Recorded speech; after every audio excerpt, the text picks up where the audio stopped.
The Gilded Age.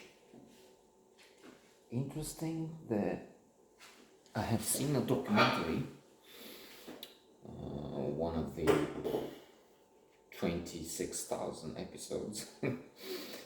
No, not that many, but they do have 16 years. It's because it was successful. History has all these secrets. They do it superbly. Secret d'Histoire. And so they had this episode called Gatsby et le Magnifique, looking at the Astor family, Carnegie, Rockefellers, and a few more I forgotten. Very rich people competing with each other,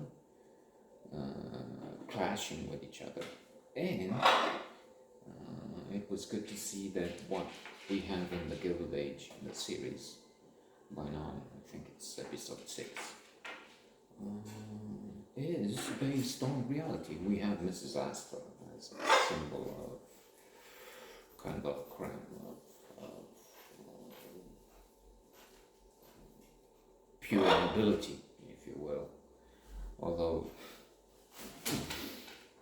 she only had maybe a couple of centuries tradition of family in the US behind her, blue blood, as opposed to British, most of the French, who had 1,000.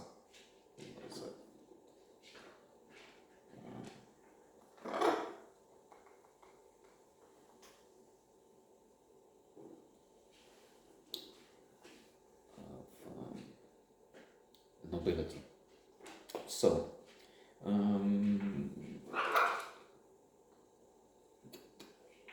she was the criteria, Mrs. Astor, in that she had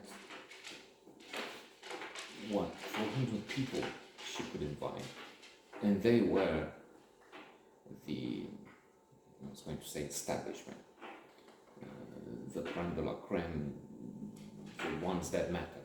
Outside that, hoi polloi, the ordinary people one doesn't interfere in it, stay away from, which is at the core of the series of the Gilded Age. We have this rejection of the new, of the tainted,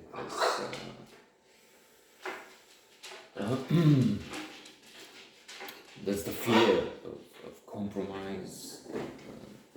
There are compromises. Mrs. Russell desperately wants to climb to the top to be accepted in that high society. And she has obstacles. I was struck in the first episode by the fact that it ends with her crying in her bed. She was expecting the circle of women, rich women, involved in charity. That's what they do. We're talking of a Gilded Age when women were not allowed to run companies, to do anything. Again, the common people had to work, they had to be maids, had to make a living to bring food home. But the rich ones, and even the ordinary, could work, they couldn't vote. We also have the issue of racism,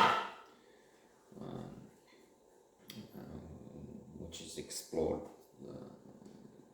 in the series, and so rich ladies have charities. At one point, there's a ball, and Mrs. Russell has this huge palace, mansion, and huge mansion, a palace, not a huge palace, a huge palace. Well, Versailles, okay. It's Versailles. hellish, maybe. That's our insight. Boy. Although here the joke was that when we brought a king from abroad, Carol I, who had to come disguised because there were conflicts between the Turks who wouldn't want a king here, the others, Western power. So I mean, Your Majesty, this is your palace, Victor. I don't know if how much it's legend, myth, how much it's true, and it's not as if it's historic. As far as I know, historical records and okay, the Majesty that said this, he happens. Apocryphal folklore, maybe false, but in a way it represents. So, Your Majesty, welcome to your palace. This is your palace. Where? Palace is where the royal palace in downtown is. Maybe a third of what Mrs. Russell had. So, early on, the women reject. I mean, they instead of having the ball with her, she's not accepting. This is a social climber. They refuse to have it. They have it in a venue which is not so well suited. But then they don't mingle with this newcomer, this climber. And she's crying, and you think, there's another representation of what money can bring you. So much opulence, and then misfortune. And we have examples from reality, from what we see from tests, maybe research, psychology. I mentioned that. But in the documentary, it's a good story with Gatsby and Magnifique, the disasters that happened in those families. Always, most of them always looking for money. True, at one point they got into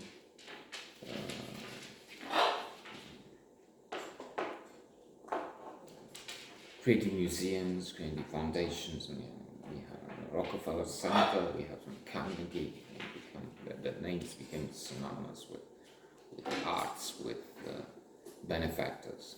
So, competing even in that, which is good because then the public benefits.